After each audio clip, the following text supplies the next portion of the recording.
Gujarat's #1 engineering university, Sankal Chand Patel University, 9642706257.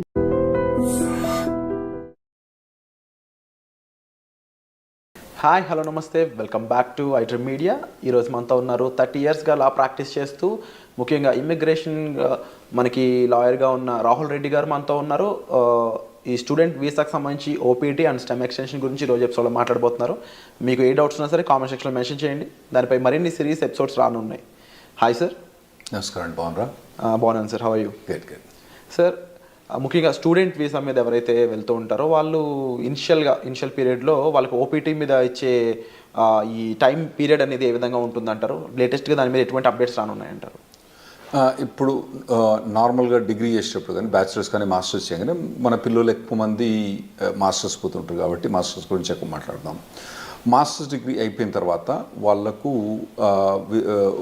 OPT అని 1 year work permit ఇస్తారండి. ఆ work permit వచ్చినప్పుడు వాళ్ళు కంపల్సరీ వర్క్ చేయాలన్నట్టు. ఓకే. వాళ్ళకు ఒకవేళ జాబ్ రాకపోతే ఆ ఓపీటీ అనేది క్యాన్సిల్ అవుతుంది. వాళ్ళకు ఒక ట్రాకింగ్ సిస్టమ్ ఉంటుంది, సివిస్ ట్రాకింగ్ సిస్టమ్ అని ఉంటుంది అన్నట్టు. ఆ ట్రాకింగ్ సిస్టంలో వాళ్ళు ఇన్ఫామ్ చేయాలి, మీ ఎంప్లాయర్ ఎవరు, ఎక్కడ ఉంటున్నావు నువ్వు, ఇవన్నీ ఇన్ఫామ్ చేయాలన్నట్టు. అయితే ఆ 1 year పీరియడ్లో 90 days అన్ఎంప్లాయ్మెంట్ అలౌడ్ అండి. 90 days వరకు 90 days without employment 90 days unemployment allowed. ఒకవేళ 91 day కనుక వచ్చింది అనుకోండి, ఖతం, సివిల్ సిస్టమ్ నుంచి వాళ్ళని కిక్ అవుట్ చేసి పడేస్తారు. అంటే అతను F1 వీసా ఖతం అయింది, అక్కడ ఉండటానికి వీల్లేదు, అక్కడ ఓపీటీ అన్నది అతనికి ఇచ్చిన పర్మిట్ కూడా ఆటోమేటిక్గా క్యాన్సిల్ అయిపోతుంది అన్నట్టు. సో ఈ లోపల ఇతను ఎంప్లాయ్మెంట్ తీసుకోవడం కంపల్సరీ అవుతుందండి.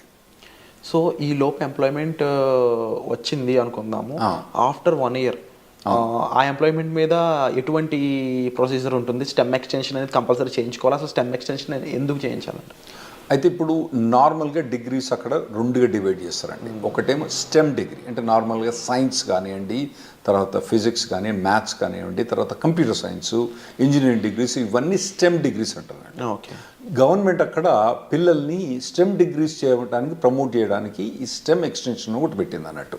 అంటే వీళ్ళకు మాస్టర్స్ డిగ్రీ కంప్లీట్ అయిపోయిన తర్వాత, అంటే కంప్యూటర్ సైన్స్లో మోస్ట్లీ మన వాళ్ళందరూ కంప్యూటర్ సైన్స్లో చేస్తారు కాబట్టి దాని గురించి ఎక్కువ మాట్లాడుకుందాం. సో అందులో ఫస్ట్ 1 year ఓపీటీ అని వర్క్ పర్మిట్ ఉంటుంది. ఆ వర్క్ పర్మిట్ అయిపోయిన తర్వాత అతనికి జాబ్ ఉంటే ఇంకొక 2 years వర్క్ పర్మిట్ వస్తుందండి. దాన్ని స్టెమ్ ఎక్స్టెన్షన్ అంటారు అన్నట్టు. ఆ స్టెమ్ ఎక్స్టెన్షన్లో కూడా 90 days అన్ఎంప్లాయ్మెంట్ అలౌడ్ అక్కడ, అందులో కూడా. అయితే రెండిట్లో కలిపి 150 రోజులే. అంటే ఎక్కడో ఒక దగ్గర తగ్గించుకోవాలన్నట్టు. ఇక్కడ 90 days, అక్కడ 90 days బ్యాక్స్, ఓవరాల్గా 150 days దాటకూడదు అన్నట్టు. స్టెమ్ ఎక్స్టెన్షన్లో కూడా జాబ్ కంపల్సరీ ఉండాలి, జాబ్ కంపల్సరీ చేయాలి. అంటే ఈ 180 days పక్కన పెడితే యాక్చువల్లీ 150 90 + 90 కాదు అక్కడ. ఇక్కడ 60 ఇవ్వాలన్నా అక్కడ 70 ఎక్కడో కంట్రోల్ చేసి పెట్టాలన్నట్టు. సో ఇన్ కేస్ ఈ స్టెమ్ ఎక్స్టెన్షన్ కన్నా ముందు తనకి జాబ్ పోయినట్లయితే ఓపీటీ టైంలో ఇంకా స్టెమ్ ఎక్స్టెన్షన్ కూడా ఉండదు అంటారు. ఒకవేళ స్టెమ్ ఎక్స్టెన్షన్ చేసే టైంలో ఓకే, మీకు మొదలే స్టెమ్ ఎక్స్టెన్షన్ ఓపీటీ అయిపోక ముందే మీకు 3 months ముందే స్టెమ్ ఎక్స్టెన్షన్ ఫైల్ చేసుకోవచ్చు. ఒకవేళ స్టెమ్ ఎక్స్టెన్షన్ ఫైల్ చేసుకునే తప్పుడు ఒకవేళ జాబ్ లేదనుకోండి, ఇక మనోని గోవిందా, అతనికి మాత్రం ఆ స్టెమ్ ఎక్స్టెన్షన్ రాదు. కంపల్సరీ అప్పుడు జాబ్ ఉండాలి. సో కంపల్సరీ ఓపీటీ టైంలో జాబ్ ఉండాలి అండ్ అది ఎక్స్టెన్షన్ టైంలో కంపల్సరీ జాబ్ ఉండాలి. ఓపీటీ మొదలైనప్పుడు ఉండనక్కర్లేదు, ఓపీటీ ఎండ్ అయ్యేటప్పుడు మాత్రం కంపల్సరీ ఉండాలి, లేకపోతే మనోడు గోవిందా అవుతాడు, స్టెమ్ ఎక్స్టెన్షన్ రాదు. సో ఓవరాల్గా how long they can stay? 3 years time duration proper stay చేయొచ్చు? అవునండి, 3 years. అంటే 2 years ఏమో వీళ్ళు మాస్టర్స్ చేస్తారు. టిపికల్గా 1.5 year. వీళ్ళు మన వాళ్ళు పోయేది ఆగస్ట్ పోయిన తర్వాత మే జూన్ కల్లా గ్రాడ్యుయేట్ అవుతారు నెక్స్ట్ ఇయర్కు. అంటే 1.5-2 years వీళ్ళు గ్రాడ్యుయేట్ అయిపోయిన తర్వాత మళ్ళీ వీళ్ళకు 3 years. ఫస్ట్ ఓపీటీ 1 year, తర్వాత స్టెమ్ ఎక్స్టెన్షన్ 2 years. ఈ 3 years పర్మిట్ ఉంటుంది, వర్క్ పర్మిట్. ఈ లోపల కనుక మనోడు లాటరీ, H1B లాటరీ మీకు తెలుసు కదా, మార్చ్లో 80,000 members H1B లాటరీ చేస్తారు కదా. అప్పుడు చేసినప్పుడు ఇతను ఎంప్లాయర్ H1B లాటరీ చేస్తే H1B వచ్చేస్తేనేమో ఖతం అన్నట్టు. ఓపీటీ స్టెమ్ ఎక్స్టెన్షన్ ఈ అబ్బాయికి అవసరం లేదు, H1B మూవ్ అవుతాడు అన్నట్టు. ఒకవేళ రాకపోతే, అప్పుడు కూడా రాకపోతే ఇక మళ్ళా వేరే వీసా పోవడం కానీ లేదా అంటే వెనకకు రావడం కానీ అవసరం పడుతుందండి వీళ్ళకు. ఈ ఓపీటీ స్టెమ్ ఓపీటీ రెండు సిమిలర్ అనిపిస్తుంది సార్, డిఫరెన్సెస్ ఏం లేవా ఈ రెండిట్లో? చాలా డిఫరెన్స్ ఉందండి. ఓపీటీ ఉన్న స్టెమ్ ఎక్స్టెన్షన్ చాలా డిఫరెన్స్ ఉంది. ఓపీటీ పీరియడ్లో వాలంటరీ ఎంప్లాయ్మెంట్ అలౌడ్, అంటే internship, unpaid internship allowed. Okay.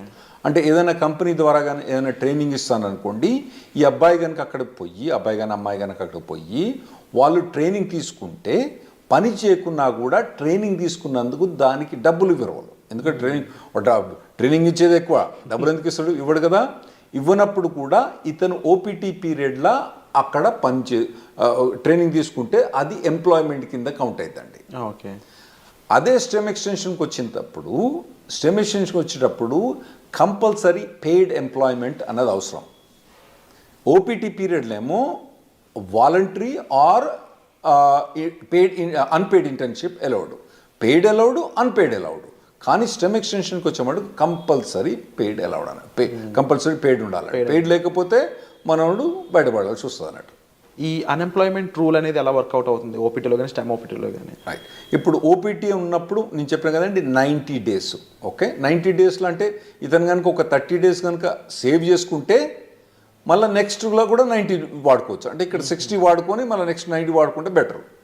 Okay, కానీ ఇతనికి 90 days దాకా పర్మిట్ ఉంటుంది అన్నట్టు. సో నార్మల్గా వీళ్ళకి ఇంటర్న్షిప్స్ వస్తాయండి బాగానే. లేకపోయినా కానీ మన చాలా కన్సల్టింగ్ కంపెనీస్ ఏం చేస్తారంటే వీళ్ళని ట్రైనింగ్లో పెడతారు బాగా. అంటే పర్టికులర్గా ఏదైనా పర్టికులర్ టెక్నాలజీ ఉందనుకోండి, ఇప్పుడు ఏఐ అనేది బాగా హాట్ టెక్నాలజీ.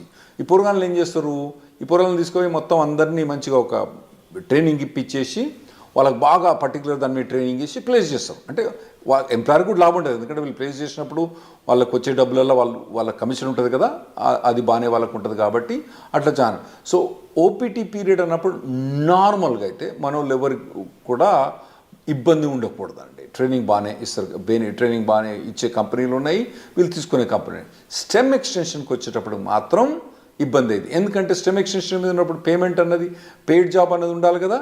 అప్పుడు పెయిడ్ జాబ్ ఇంకా లేకపోతే మాత్రం మన వాళ్ళకి ఇబ్బంది అవుతుందండి అప్పుడు. సో ఓపీటీలో టైంలో అన్ఎంప్లాయ్మెంట్ అనేది ఉండకూడదు, అట్లీస్ట్ ఇంటర్న్గానే పనిచేసి ఉండాలి. రైట్. లేకపోతే కంపల్సరీ వెనక్కి రావాల్సిందే తప్ప. రైట్, కంపల్సరీ వెనక్కి రావాల్సిందే. సో ఈ టైంలో అంటే స్టెమ్లో కానీ ఓపీటీ టైంలో కానీ జాబ్ లేకుండా ఉన్న పర్సన్ లీగల్గా స్టే చేయడానికి ఏమైనా ఆప్షన్స్ ఉన్నాయి? అంటే నేను చెప్పినా కదండి, మొత్తం టోటల్గా 150 days అలౌడ్. ఫస్ట్ దాంట్లో 90 చేస్తే నెక్స్ట్ 60, ఫస్ట్ దాంట్లో 60 చేస్తే నెక్స్ట్ 90. ఏ దాంట్లో కూడా 90 కన్నా ఎక్కువ చేయరాదు అన్నట్టు. అంత మటుకు అన్ఎంప్లాయ్మెంట్ అలౌడ్. ఫస్ట్ ఓపీటీ పీరియడ్లో మీకు STEM voluntary unpaid internship allowed, STEM ఎక్స్టెన్షన్లో అలౌడ్ కాదు. సో మీరు అన్నది కరెక్ట్. ఒకవేళ కనుక ఆ 150 days కూడా క్రాస్ అయితే అతను లీగల్ స్టేటస్ పోద్ది.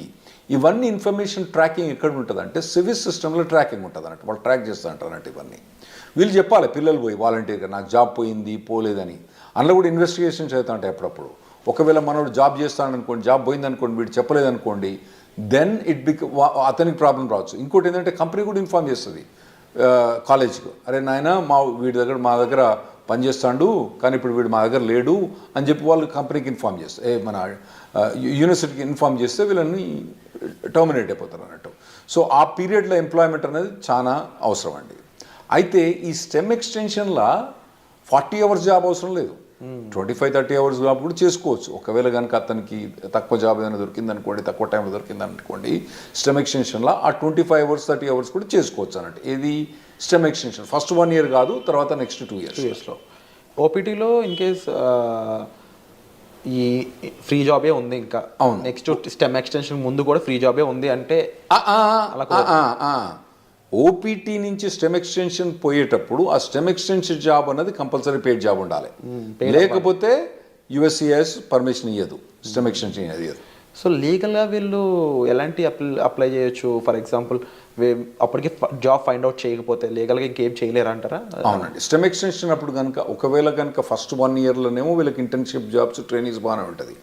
ఆ తర్వాత కనుక వీళ్ళకు ఒకవేళ కనుక పెయిడ్ జాబ్స్ కనుక దొరకకపోతే ఖతం, సో వీసా చేంజ్ అవ్వడం లాంటి ప్రొసీజర్ ఏమైనా ఫాలో అవ్వచ్చు? అవునండి, అప్పుడు వాళ్ళు B2కు చేంజ్ ఆఫ్ స్టేటస్ ఫాల్ కావచ్చు, లేదంటే మళ్ళీ కాలేజ్ పోయి ఇంకో మాస్టర్స్ డిగ్రీ చేయొచ్చు, మళ్ళీ లేదంటే డాక్టరేట్ డిగ్రీ చేయొచ్చు, లేదంటే వాళ్ళకు ఒకవేళ H4 ఆప్షన్ ఉంటే H4 చేయొచ్చు, లేదా ఇండియాకి రావాలన్నా ఇండియాకి రావచ్చు, లేదా కెనడాకి పోవన్నా కెనడాకి పోవచ్చు. సో అప్పుడప్పుడు మన వాళ్ళు వచ్చి జనాలు వచ్చి చెప్తా అంటారు, నేను 2 మాస్టర్స్ డిగ్రీ చేసిన, 3 మాస్టర్స్ డిగ్రీ చేసిన అంటారు. వీళ్ళు ఏంది అక్కడ 2 మాస్టర్స్ డిగ్రీ చేసింది ఎందుకు? ఆడ పోయి వాళ్ళు ఏదో మాస్టర్స్ డిగ్రీ ఇంకో మాస్టర్ డిగ్రీ ఉంటే వాల్యుయేషన్ అని కాదు. 90% ఆఫ్ ద మెంబర్స్ ఏమవుతారంటే వాళ్ళు అక్కడ ఉండటానికి వేరే మాస్టర్స్ డిగ్రీ చేస్తారు. అది ఇంకోటి మీరు అడగొచ్చు ఏంటంటే, మరి ఇంకో మాస్టర్స్ డిగ్రీ చేస్తే మళ్ళీ 3 ఏళ్ళు పర్మిట్ వస్తుందా? గ్రేస్ పీరియడ్స్ ఎలా ఉంటాయి అసలు? ఒక లెవెల్ ఆఫ్ డిగ్రీకి ఒక OPT, ఒక స్టెమ్ ఎక్స్టెన్షన్, ఇంకో లెవెల్ ఆఫ్ డిగ్రీకి ఒక OPT, ఒక స్టెమ్ ఎక్స్టెన్షన్. అంటే బ్యాచిలర్స్ డిగ్రీకి OPT స్టెమ్ ఎక్స్టెన్షన్ ఉంటుంది, మాస్టర్స్ డిగ్రీకి OPT స్టెమ్ ఎక్స్టెన్షన్ ఉంటుంది, మళ్ళీ డాక్టరేట్ డిగ్రీ ఉంటుంది. మనోళ్ళు చాలా మంది పోయేది మాస్టర్స్ డిగ్రీకి కాబట్టి వాళ్ళు మాస్టర్స్ డిగ్రీ చేసినప్పుడు ఒక OPT, ఒక స్టెమ్ ఎక్స్టెన్షన్, అంటే 3 ఏళ్ళు వర్క్ పర్మిట్ ఉంటుంది. ఈ లోపల కనుక వాళ్ళకు జాబ్ పోతే వాళ్ళు మళ్ళీ వేరే మాస్టర్స్ జాయిన్ అయ్యి మళ్ళీ మాస్టర్స్ తీసుకుంటే మళ్ళీ OPT అన్నది రాదు. ఓవరాల్గా మాస్టర్స్ అనేది ఒకటే మళ్ళీ మాస్టర్ చేసి ప్రతిసారి మాస్టర్ చేసినప్పుడు OPT మళ్ళీ అది వస్తుందా? రాదు. అండ్ ఇన్ కేస్ జాబ్ వచ్చాక జాబ్ ఛాలెంజెస్ అనేవి ఏ విధంగా ఉంటాయి వీళ్ళకి? ఉంటాయండి, జాబ్ ఛాలెంజెస్ బాగా టఫ్గా ఉంటాయి. ఎందుకంటే వీళ్ళు నార్మల్గా కన్సల్టింగ్ కంపెనీ ద్వారా పోతారు కాబట్టి వీళ్ళకి జాబ్ డ్యూటీస్ హెవీగా ఉంటాయి, జాబ్ ఛాలెంజెస్ ఉంటాయి. నేను నార్మల్గా స్టూడెంట్స్కి ఏం చెప్తా అంటే, ఇక్కడ మీరు ఇంజనీరింగ్ చేసేటప్పుడు, ఇండియాలో ఇంజనీరింగ్ చేసేటప్పుడు మీరు ఇంటర్న్షిప్స్ చేయండి. వేరే కంపెనీస్లలో, సాఫ్ట్వేర్ కంపెనీస్లో ఇంటర్న్షిప్ చేయండి. ఇక్కడ నాకు తెలిసి ఇక్కడ చాలా software companies they are ready to take ఈ ఇంటర్న్స్ తీసుకుంటాను రెడీ ఉంటారండి. ఇంటర్న్షిప్ చేయండి, తర్వాత పర్టికులర్గా ఏ సాఫ్ట్వేర్ మీద కానీ ట్రైనింగ్ చేయండి, మోడల్ ప్రాజెక్ట్స్ చేయండి. ఇటువంటివన్నీ మీరు ఫస్ట్ ఇయర్ నుంచి చేసుకుంటే రావాలన్నట్టు. అంటే ఎలాంటి ఇండస్ట్రీస్ మోస్ట్లీ OPTని స్టెమ్ని ఎక్కువ రిక్రూట్ చేసుకుంటాయంటే? ఇప్పుడంటే మన వాళ్ళందరూ ఐటీలో పోతుండ్రు కాబట్టి IT ఇండస్ట్రీ గురించే మనకి ఎక్కువ ఉంటాయి. అంటే వేరే ఇండస్ట్రీ అంత మెచ్యూర్ కాలే. ఇప్పుడు వేరే మెకానికల్ ఇంజనీర్ కానీ, సివిల్ ఇంజనీర్ కానీ వీళ్ళకి పోతే వీళ్ళకు OPT మీద జాబ్ కానీ, మెకానికల్ ఇంజనీర్ వాటి మీద OPT స్టెమ్ ఎక్స్టెన్షన్ చాలా కష్టమైంది అబ్బాయిలకు వాళ్ళకు. అదే ఐటీలో పోయిన వాళ్ళకి ఏంటంటే వీళ్ళకి ఒక పాత్వే ఉన్నది ఆల్రెడీ.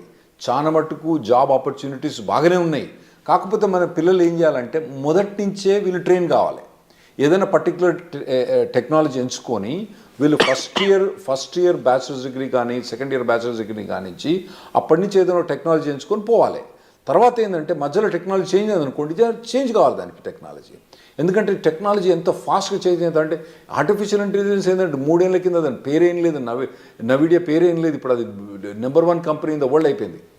సో అట్లా టెక్నాలజీస్ అన్ని ఇప్పుడు అందరూ ఎవ్వరు కూడా ఆర్టిఫిషియల్ ఇంటెలిజెన్స్ అంటున్నారంటూ. అది కొన్ని కంపెనీస్ పనిచేస్తూ చెప్తారు, మాకు అసలు ఆర్టిఫిషియల్ ఇంటెలిజెన్స్ అవసరం లేదు, కానీ మా కంపెనీలో ఎందుకు హైర్ చేస్తున్నారో లేదు, వాడు రెజ్యూమ్ మీద ఆర్టిఫిషియల్ ఇంటెలిజెన్స్ బెటర్, వానికి ఒక ఏదైనా కోర్స్ కానీ, ఏదైనా ఒక 5 months ఎంప్లాయ్మెంట్ కానీ, ఇంటర్న్షిప్ కానీ ఉంటే తీసేసుకుంటారు మా దగ్గర అని చెప్తాను వాళ్ళు. సో అటువంటి హాట్ టెక్నాలజీస్ ఉన్న వాళ్ళు వీళ్ళు చూస్ చేసుకోవడం బెటర్. కాకపోతే కొద్దిగా మొదటి నుంచి కూడా ఒకవేళ, ఎందుకంటే ఇప్పుడు AI అంటున్నారు, అంతకుముందు డేటా సైన్స్ అన్నారు, రేపు ఇంకోటి అంటారు. సో ఇటువంటి ఏ ఒక్క టెక్నాలజీ కూడా ఒక పర్సన్ ట్రైన్ అయితే ఆ టెక్నాలజీ మారినప్పుడు ఈజీగానే అడాప్ట్ అయిపోతారు. నువ్వు ఉట్టిగానే కూర్చొని 4 ఏళ్ళు ఏం పని చేయకుండా, ఆ తర్వాత నువ్వు మాస్టర్స్ డిగ్రీ చేసేటప్పుడు కూడా ఏం ట్రైనింగ్ తీసుకోకుండా చక్కగా నువ్వు పోయి మాస్టర్ డిగ్రీ అయిపోయిన తర్వాత నువ్వు OPTకి పర్మిషన్ ఇచ్చి ఆడ పోయి జాబ్ ఏమంటే అప్పుడు కష్టమైంది. ఇప్పటి నుంచి మీరు బిల్డప్ చేసుకుంటూ పోవాలన్నట్టు. ఇవి చాలా కాంపిటేటివ్గా ఉంటాయి OPT స్టెమ్లో కూడా. అట్ ది సేమ్ టైం మీరు ఈ డౌన్ టర్న్స్, ముఖ్యంగా లే ఆఫ్స్ కానీ అవి ఎంత ఇంపాక్ట్ చేస్తాయంటారు OPT వాళ్ళని? బాగుంటాయి, OPT మీద ఇంపాక్ట్ బాగుంటుంది. ఫస్ట్ ఒకటి మీరు అర్థం చేసుకోవాలి, శాలరీస్ ఎట్లున్నాయి వీళ్ళవి. US శాలరీస్ 80 లక్షలు 90 లక్షలు ఉన్నది. ఏది OPT స్టెమ్ ఎక్స్టెన్షన్ కూడా 80 లక్షలు 90 లక్షల నుంచి మొదలైతే వాళ్ళకి శాలరీస్. సో మనకి ఇక్కడ ఇండియాలో ఏంది, మీరు పెద్ద కంపెనీలు పోయినా అనుకోండి, అది వెరీ సర్ప్రైజ్. గూగుల్ అటువంటి కంపెనీస్లలో, అంటే నేను పర్టికులర్ గూగుల్ అని చెప్పాను, వేరే కంపెనీస్లో శాలరీ చూస్తే వాళ్ళకి ఏంది నెలకు 30,000, నెలకు 25,000, అంటే దాదాపుగా 4 లక్షలు 5 లక్షల ప్యాకేజ్ కూడా మా ఎక్కువ ఇక్కడ. ఏది ఎంట్రీ లెవెల్లకు అక్కడ 80 లక్షల నుంచి 90 లక్షల దాకా ప్యాకేజ్ ఉంది అక్కడ. అయితే అట్లా ప్యాకేజ్ ఉన్నప్పుడు ఇక్కడ వీనికేమో 5 లక్షలు వస్తా అంటే నీకు ఆడేమో 80 లక్షలు ఇస్తాను అంటే నీ పెర్ఫార్మెన్స్ ఎట్లా ఉండాలి? You have to be at least 10 times better then the guy who's working here. నువ్వు ఉన్నావా లేదా 10 times? లేనప్పుడు నువ్వు షార్ప్నెస్ స్కిల్ చేసుకోవాలి. నువ్వు అట్లా ఆలోచించాలి. ఇక్కడ వచ్చినానికేమో 5 లక్షలు, నీకేమో 80 లక్షలు. అంటే నీది కనీసం 10 రెట్లు ఎక్కువ ఉండాలి నీ పెర్ఫార్మెన్స్. అంటే 10 రెట్లు ఎక్కువ ఉండాలంటే నువ్వు షార్ప్ అని చేసుకోవాలి. Unit be fit for it. అక్కడ పోయి నేను మాస్టర్స్ అయిపోయిన తర్వాత అప్పుడు నేను నేర్చుకుంటా అంటే ఇప్పుడున్న పరిస్థితిలో మాత్రం నడవదు. 100% కరెక్ట్ సార్. డెఫినెట్లీ మీరు చెప్పిన విషయాలన్నీ కూడా. అండ్ ముఖ్యంగా ఓపీటీ స్టెమ్లో స్టూడెంట్ సిచ్యువేషన్ ఏ విధంగా ఉంటుంది, టైం పీరియడ్ ఎలా ఉంటుంది, గ్రేస్ పీరియడ్స్ అండ్ రాకపోతే ఏంటి పరిస్థితి, ఈ విషయాలన్నీ విన్నారు కదా. అలాగే H1B లాటరీ పరిస్థితుల్లోనూ ఆఫ్టర్ జాబ్ వచ్చాక లైక్లీ ఎఫెక్ట్స్ ఏమేమి ఉంటాయి అనేవి వచ్చే ఎపిసోడ్లో చూద్దాం. So stay tune. Thank you so much for the information. Thanks.